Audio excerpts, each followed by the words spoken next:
Yesterday I picked up some fall flavors from TJ Maxx, and I'm really excited to make a cappuccino this morning. Not sure what flavor I'm gonna pick, but they all sound really good.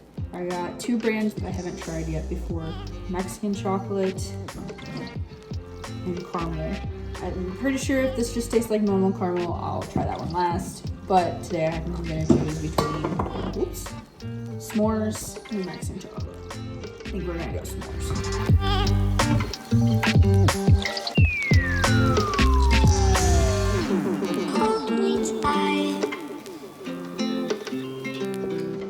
When I make a cappuccino, I like to start with the frothed milk first. That way it's frothing while my Nespresso maker is brewing.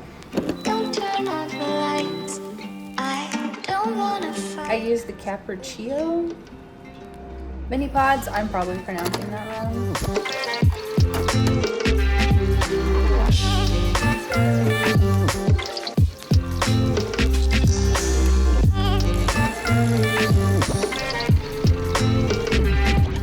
Have made a mistake using this cup because it's a cappuccino and it's a pretty big cup.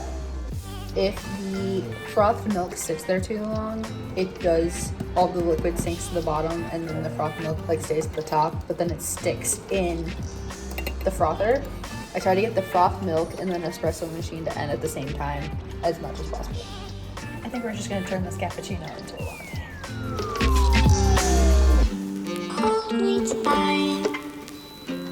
Steamed milk does take longer than the frothed milk with the frother, but when you're trying to fill a mug this big, it's worth it. Don't turn on the lights. I don't wanna fight with you.